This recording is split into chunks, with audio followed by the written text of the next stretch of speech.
Good afternoon. Thank you for being here again. Andrew Rand, Chairman of the Peoria County Board.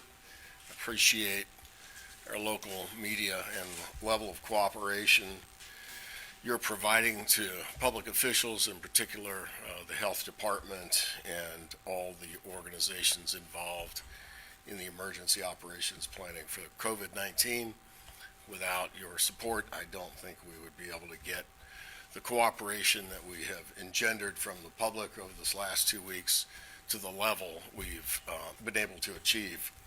To that end in particular, we really want to ask your help today in framing the information around Governor Pritzker's decision, and I know he really didn't want to have to make it, regarding sheltering in place here in the state of Illinois.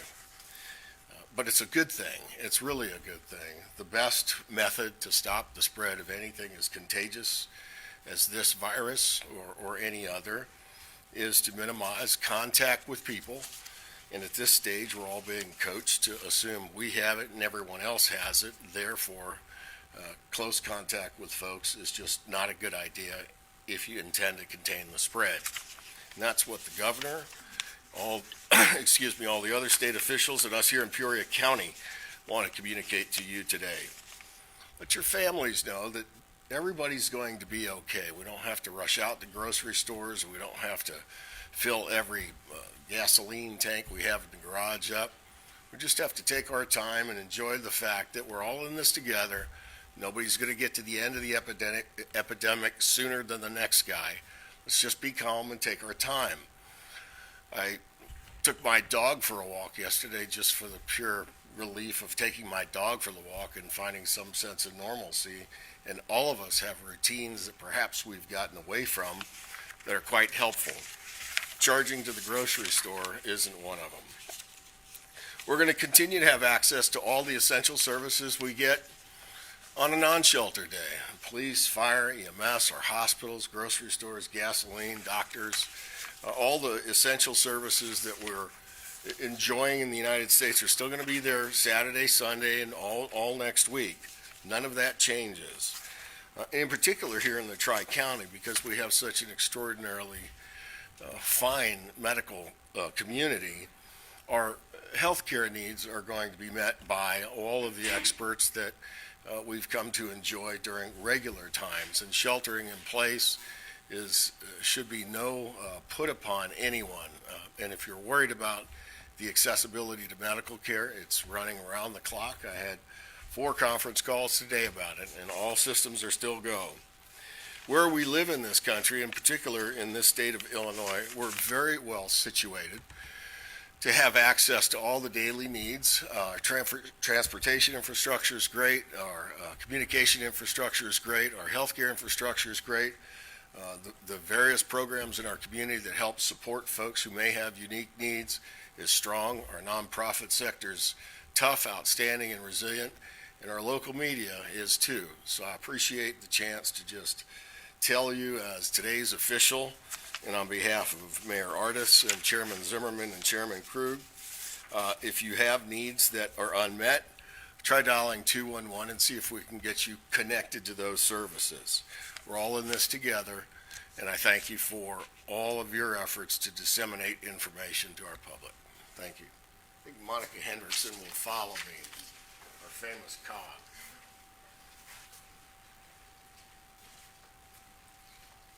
Thank you, Chairman Rand. As with our daily briefing, I begin with the to-date counts. We still have 5 positives. We've now moved up to 38 negatives and 24 pending cases. All 5 cases of positives are currently at home and recovering. Today, the Illinois Department of Public Health reported an additional 163 cases in one day, and having 3 new counties with new cases. That brings the total number of counties up to 25 out of 102 counties in Illinois. When the governor issued this shelter in place, that goes into effect tomorrow, we recognize that, as we previously discussed, that measures were going to get more and more increasing to really restrict and help control the speed and transmission of this virus, which is imperative to our community's health. Sheltering in place is really just one tool within our kit. To discuss how to maintain your health during sheltering in place, I'd like to bring in Dr. Stoner, the Medical Director for Peoria City County Health Department and the Chief Medical Officer for Heartland Health Services, our federally qualified health center. Thank you, Monica.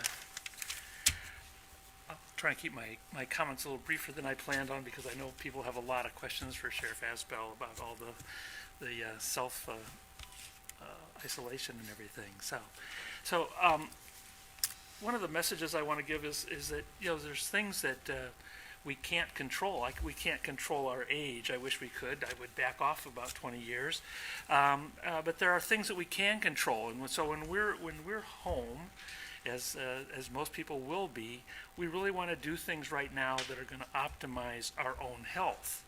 And so for people that have chronic lung disease, whether it's COPD, asthma, first of all, take your medications. A lot of people just kind of get to a point where they just kind of get by, and they're not terribly short of breath, but they're just not where they should be. So if you're not doing really well with your current medications, contact your doctor, your healthcare provider, and work on improving your medical care so that you're at your kind of tip top going into this. One of the things that I think people should have who have chronic lung disease at home is a pulse oximeter. That's a little gadget that you wear on your finger. It measures how much oxygen is in your bloodstream, and that's a really meaningful number. And I'll get to that a little bit later. Also, if you have congestive heart failure or other heart conditions, one of the things you need at home is a scale. You need to weigh yourself daily because a lot of times you're going to communicate changes in your weight to your doctor. Also, a blood pressure cuff is important to have at home. So watch for weight increases, and again, if you're just getting by, you need 3 pillows to sleep on so that you can breathe. Let your doctor know that. Let them know that you're having swelling in your legs so that they can optimize your medical care and get you as healthy as possible. For people that are diabetic, you're probably already measuring your blood sugar, but work diligently with your healthcare provider to get your blood sugars under good control. When they're not under good control, you cannot fight infections off well. Another thing that I haven't mentioned in the past is depression and anxiety. There really is a connection between your mind and your body. People that are depressed, people that are chronically anxious, have more infections. They just do. That's well known, well understood.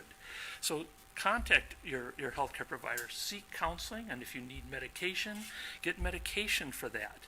Starting that now and doing this now will really help because those medicines take a little while to kick in. If you happen to get placed on medicines, people notice a difference in 3 or 4 days, but they really take about 2 weeks to kick in. So if you get on that now, when we see this big wave coming into town that we expect, you'll be more prepared. So the things I would have you do is have a thermometer at home, a scale, a blood pressure cuff, and a pulse oximeter when you have those diseases. And if you're diabetic, you already are probably checking your blood sugars.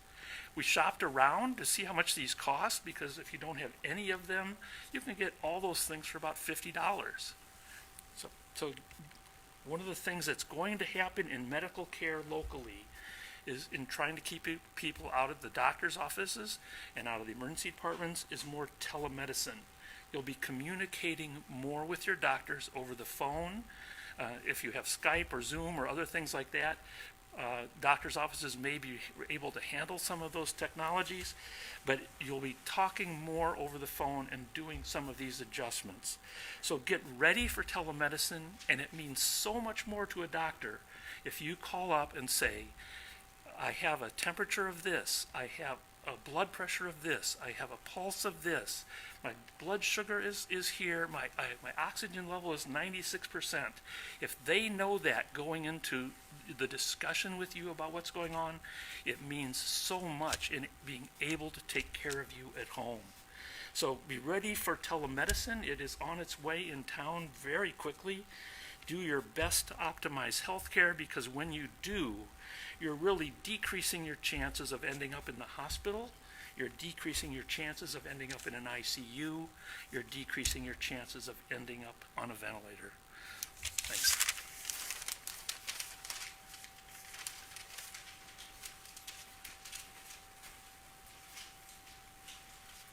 Thank you, Dr. Stoner.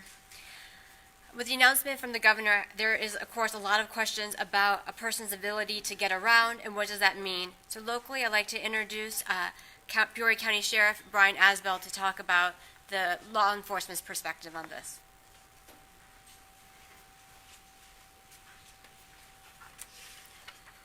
Good afternoon, everyone. This is a very fluent situation. I actually just received the executive order from the governor's office about 10 minutes ago. So there's a lot of questions that I know that will arise from this shelter-in-place order. As soon as this information, once we read through it, we're going to disseminate this to all public so they know the do's and the don'ts. And again, our main focus right now is compliance. We don't expect any problems. It's advocating and educating to the community what is allowed, what is not allowed, different from, today compared to tomorrow once the order comes in effect. The role of law enforcement, this does give us, law enforcement, some control mechanisms if necessary, but at this point we don't see that being an issue. We're not going to have checkpoint Charlies out there and stopping people going down the road. But again, we are advocating compliance so we don't have issues. I do want to reiterate that this can create fear with an order like this. We're asking everyone to still take a breath, remain calm. We don't need to be hoarding resources and get what you need. And parents' accountability, just to have these discussions with your children and understand what the rules are. Again, we'll disseminate these as soon as we can. It should be shortly, and we'll answer more questions here at the end.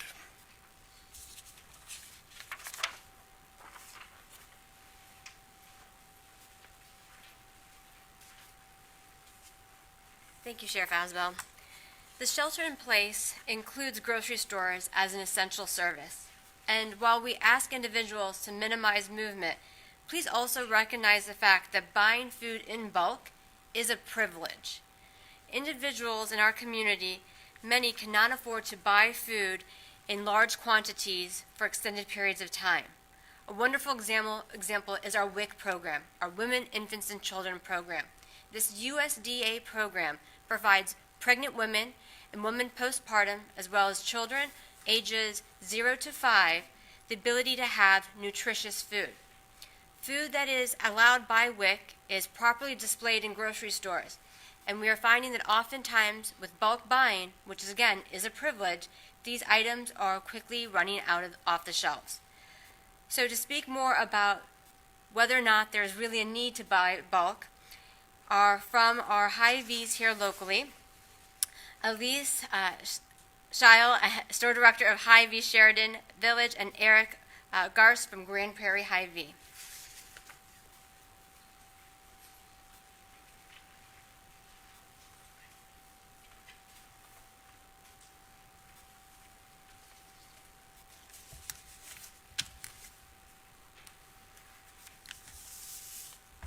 Hi, we appreciate the opportunity to be a part of the Peoria community.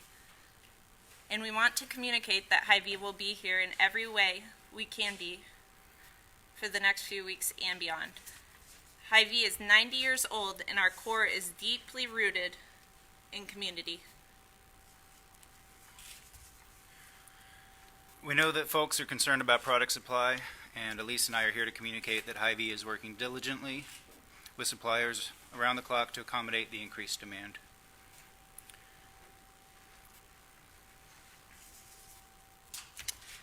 In a lot of instances, we've reached beyond our traditional supply chains to make sure that we are able to procure the product that the community needs. And in some instances, we are limiting the product for customers that each individual can buy for that reason, so all folks in the community can have what they need during this time. I would like also to add that there are, we have good reports from our warehouses and our suppliers that we'll be in stock and have appropriate stock and supply next week. So as people continue to seem to panic, we do have a lot of food and we have great systems in place, and I just think people need to settle down a little bit. So. Our employees are working hard to make sure that we are in stock. Thank you.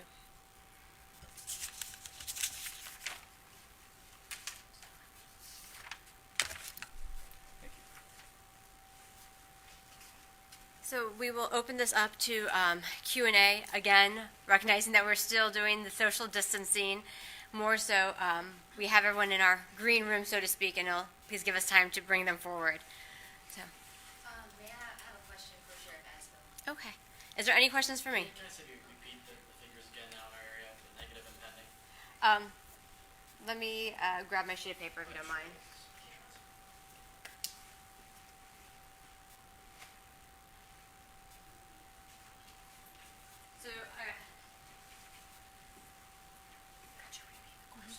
So the question was to understand what our current counts are again to date. We still have 5 positives, 38 negatives, and 24 pending tests. Turn over to Sheriff Asbill.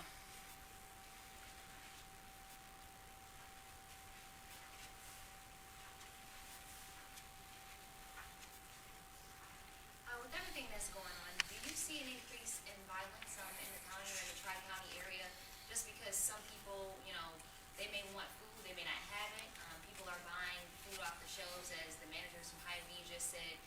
What do you foresee and what are you all doing to take the necessary steps to make sure that that doesn't happen? As of right now, I mean, these fear-based behaviors are concerns. Our number one priority is working with the other stakeholders that's been in this room to educate the public as well as reassure them that there are resources out there. Law enforcement has changed their role. We're being very adaptive to the current situation and how we manage individuals, crises, and we have seen, and it was predictable, we have seen an increase in some domestic-related offenses, domestic violence. And again, we're working with Unity Place to hopefully get more messaging out there about some, tactics to use in the household to reduce anxieties and other issues like that.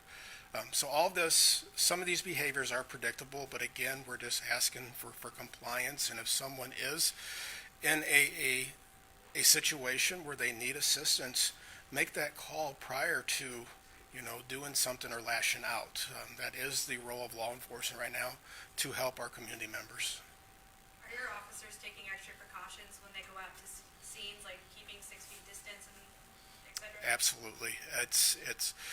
There is a whole process in place now, which is different than any time in the past. And a lot of these are being, even the calls for service are being reduced through our dispatch center. And I have to, acknowledge all the dispatchers that are truly on the front line of this, that are keeping the first responders safe.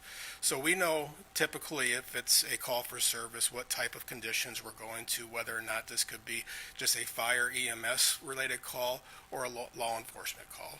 And again, it's ongoing communication with the men and women working on the streets to not congregate. If you only need one person at a call, that's what we're doing right now. What do the consequences look like for those who are not following the laws, who are not, staying at home and going out only for essential needs? Our goal right now is compliance, and that's through communication. Again, we're going to go to any call for service. And this is obviously dealing with what crime we're talking about. If we have a serious felony, everything's still going to work the way it always has. But a lot of these behaviors, like you just asked about, these are things that we're going to approach. Our goal is compliance and have, civil order at the same time. What are these control mechanisms that you mentioned? You said you can't say won't have checkpoints, and you will have some control mechanisms. What are those mechanisms? Again, this is where we'll have to go through the act and see what this does allow for law enforcement to do if we do have violations. Again, we're not aggressively looking for these. However, we will take enforcement action if necessary. The first part of all of this is going to be education. I'm sure there's a lot of concern by the members of our entire state about what this entails. What am I allowed to? There's going to be businesses with the question, am I essential or I'm not? This is what we're going to filter through and disseminate this information out as soon as possible so people can start making plans. Sheriff, this has been a really tough time for all first responders. Can you talk a little bit, is the sheriff's office doing any Yeah, and this is not just us. I just had a talk with Chief Marion before I came in here, and we have the same problems. But again, communication, calling, texting, that interpersonal communication with our officers. And you got to remember, these men and women have families at home too that they're concerned about at the same time, and trying to find the balance for all this. So, as stringent as some of these regulations seem, they're necessary, and we know that. And these are tools that will help keep our first responders healthy to continue to provide services to the members of our community. Is it true that only certain people are being admitted into the jail, depending upon the crime? Yes, we've been working with the chief judge as well as the state's attorney all week to reduce the number of people that come to jail. And the easiest way to look at this is sometimes with the Bail Reform Act of last year, where we've categorized crimes versus violent versus nonviolent, category B offenses. This is discretionary, no different than before, so the officer managing a call still has discretion how to handle it, whether someone needs to go to jail.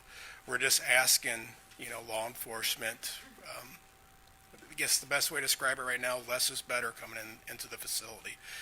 The courthouse is going on reduced operations, and that's other things we have to work around is even getting, defendants to the judge or seeing their attorneys. So all this comes into play, so less is better. Sheriff, can you give a ballpark estimate on how much the jail's population has been reduced by with these measures? Just looking at the daily commit report for the last 3 or 4 days, we're averaging between 7 to 11 new bookings coming in.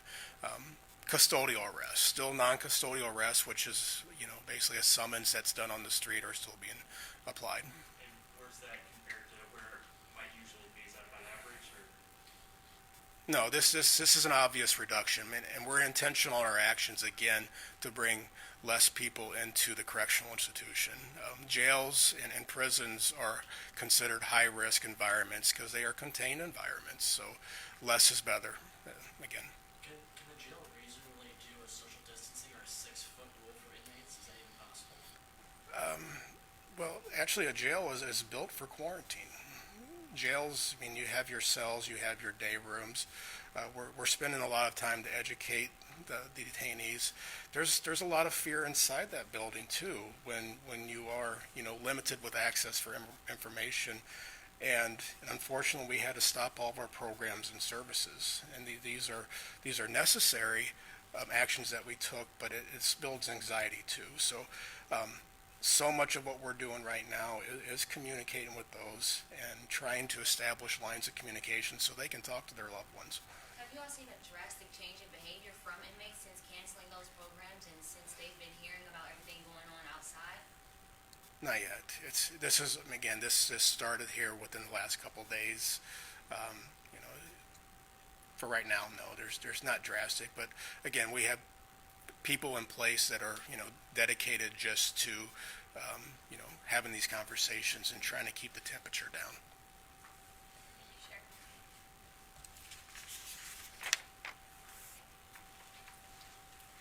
Are there any other questions? I have a question for Elise, manager of HyVee. Before you leave, can I ask, I'm not sure if you have it, do you have breakdowns of those pending cases and from negative by county?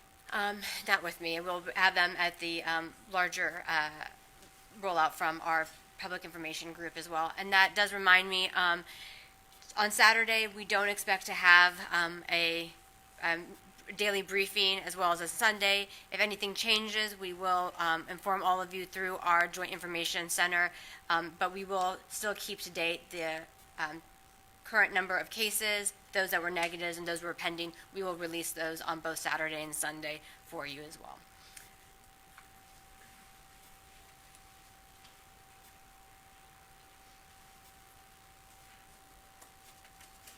Can you describe the climate of your grocery store right now? It's very busy. There's a lot of customers in here, but we also have a lot of employees that are excited to help those customers, and we're trying to take care of everyone. What have you seen so far that you're discouraging customers to do?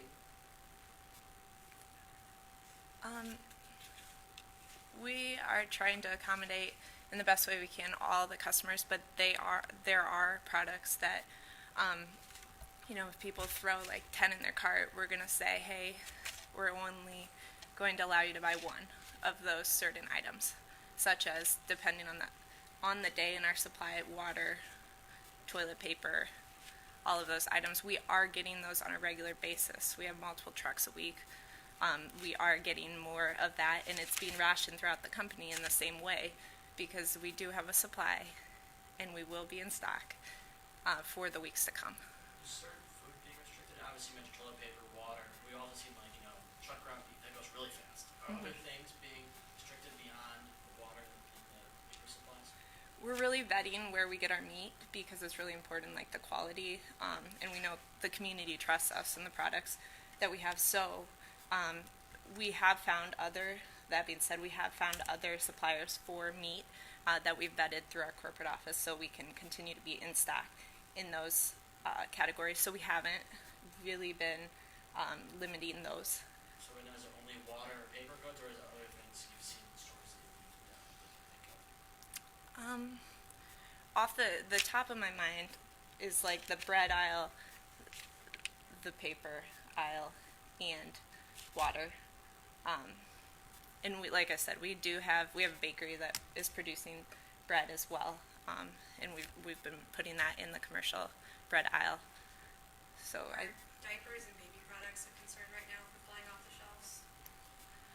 we have been really well stocked and able to get more. We have access to get more of those products, and so that hasn't been one that, everything is selling because people are trying to make sure that they are set for the weeks to come, but we are able to get more of those, so that hasn't really been an issue. Do you have any additional measures right now for disinfecting carts or cleaning the store in general, like deep cleaning? And can you talk a little bit about that? Absolutely. We have more measures than ever, tremendous measures that we've taken at both locations to sanitize carts, as well as everything else in the store, like our cases, our shelves, behind the scenes, like our offices, our bathrooms, our touchpads on the card readers. Everything is being sanitized. Sometimes it's every 15 minutes in some categories, like the belts and the pin pads in the bathrooms is multiple times an hour. I know that you all said that you will have the appropriate supplies and people need to settle down. So will there ever be a time, or has there ever been a time when someone has come in and they want a particular item but they can't get it because you don't have it on your shelf? Yes, there's been some disruptions, but my information is will be as high as 85 or 90% by early next week. So I don't anticipate not being able to fulfill the demand going forward. And a lot of times it's like we'll be out of one, like a brand, and so we have the product. It's just you might have to go to a different brand than what you like. You wanted like HyVee green beans, and you might have to get Del Monte green beans. So we have like that category of product. It just may not be the certain brand you were looking for. So I understand you've also got some new measures to protect employees, like some, I believe, plastic screens at the checkout lanes. Can you talk a little bit about that and how those have been working so far? Mine aren't installed yet, so that's ongoing, and I hope to see them as early as tomorrow. So it's just an extra added layer of protection for our customers and our employees. And our employees, I think we should take a minute to talk about our employees because just the jobs they're doing is just incredible, and I couldn't be more proud of them. And I hope the community appreciates them as much as we do, because right now they're absolutely needed, and it's a vital time for them. And I just want to thank them while I have the chance. Absolutely. Plans to hire more? Are you going to add to your staff? Mhm. I know some grocery stores around the country are doing that. Are you going to need to do it? Yes, we've posted positions, some temporary, some permanent, and you can apply at HyVee.com. How many?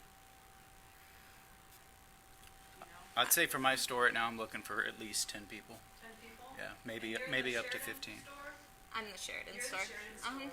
At least 10 people at Grand Prairie. That's right. And are you? Yeah, probably 20, around 20. To say that, that need could change if things settle down a bit. It changes minute to minute and hour to hour, but right now we're just doing everything we can to stay ahead of the demand and I think we're doing a pretty good job of it. Can we get back to the screens for a minute? Wasn't Sheridan right now? Well, no, they are not. But we got news, it was yesterday, that they'll be in at the beginning of next week because they're producing them. So this scenario came and nobody saw it coming, right? So they're producing plexiglass screens that it's like a square. I've seen pictures. It's like a square. It'll go right behind, like in between the cashier. The cashier has their check lane. The groceries are coming down. It'll go like right here.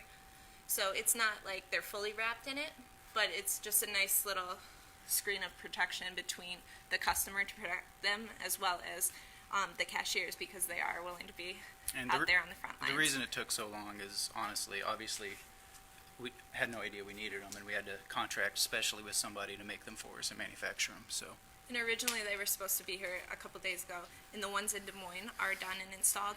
But we got an email yesterday that said that they'll be here at the end of the week, or most likely the beginning of next week, and we'll get them installed right away. Have you all noticed more people stealing from your stores, if at all? I have not noticed that, just because of the circumstances and the increased traffic, and as we limit things, we have asked that we have security presence just to help us keep law and order so everyone's safe, employees and customers are safe. yeah, effective today, we're going to have security guards, or actually off-duty police officers to be exact, for the entire operation hours of HyVee. So, but I can't say that I've noticed either an increase in theft. I'm sure it's happening, but I haven't seen anything. Can you tell people why they shouldn't hoard? Maybe I can answer that one. Thank Okay. you. Mind to? Yeah. Absolutely. I think the important reason to why we are asking individuals, again, to, when you're sheltering in place, we are asking you to kind of restrict some of your movement, but not necessarily go to the point of mass buying of certain goods. And that's because this virus is an equal opportunity virus. That means that regardless of your socioeconomics, where you live, who you are, your likelihood of getting this virus is the same as anyone else. But our response efforts and who is able to have food and have better health care should not be based on those items. And so, again, we're asking individuals not to buy in bulk, especially items that are really designated WIC approved, because a lot of our community cannot afford to buy in bulk. And when you do that, you're taking away opportunity and food from those individuals. Let's be equitable in our response. We don't want this virus to show the worst of us, but as a community and what we've done in the past few weeks and building our capacity, whether it's 211, the heart of Illinois, bringing up all of that energy and volunteer base, the school districts getting the food out to the students, it's a great reason why we should be proud of our community. And so with that, from an equity standpoint, buy what you need, buy for a week's worth, 2 weeks worth. The grocery stores are essential services. They're able to stock up. Let's make sure we have enough food for everyone in our community. What are WIC items? So WIC items are items that are within a certain category of What specifically? Cheese and... cheese, dairy, milk, dry goods such as cereals, vegetables, canned vegetables, certain juices. All of those are WIC approved. So a great example would be if you're at the store and you see a cereal that is WIC approved and one beside it that isn't, and you want to buy one and you are not necessarily needing to utilize your WIC coupons, which are based for types of nutritious product, we are recommending that you buy the one that's not WIC approved to leave those for those individuals that are on that program. And is it clearly marked then? It is very clearly marked, yes. Monica, going to the 5 who have tested positive, we're hearing that Illinois Department of Public Health and Pritzker are still giving ages and genders. Why aren't you guys? We are really focusing on the overall state's response as well as our regional response. And I think we also recognize the fact that we want to be respectful of those individuals that are currently recovering from the virus. And so with that, we want to make sure that when we communicate with them, they feel comfortable, because understand that when we're asking them lots of personal questions, as well as to do that contact tracing we talked about, knowing where they are, who they've been involved with, it's a really personal, it's a trust-building thing. And so with that, respecting them, we don't want to bring forward that type of narrative. And we've also been told that one of the Woodford County residents is currently in ICU. Can you clarify that at all? All 5 are currently at home recovering. We've heard people go to hospitals and being told they had it, or it looks like they have it, not going to be tested, but you should stay home. Are they being counted in some ways, suspected cases, or because it seems like right now there's, as you said before, you're not testing everyone. So people that do seem to have it, are you counting them in your databases as well, or how do you track them? So we actually track them as through our contact tracing. The Illinois Department of Public Health built a very robust system for us to follow up with individuals. And so if they're not tested, we call them presumed testing, and then we still want to monitor their symptoms. So we call them as a contact tracing. Though when we talk about our positives and our negative tests, even those that are pending, what's behind the scene are over, I think in the full state, over 8,000 contact tracings that are being done. And so those individuals are involved in contact tracing. They get routine surveys or telephone calls, whatever they prefer, and we ask them about their symptoms. Are they recovering well? Have they seen any improvement? And so that's a touch point that we do with every single individual that's been a part of that contact tracing, whether they have been tested positive, presumed positive, or been possibly exposed. And so, again, in the full state, there's over 8,000 that are being, and this work is being done by the public health professionals in every single county. Again, thank you all, and we will see you here again, hopefully on Monday, and if anything changes, our information officers will let you know.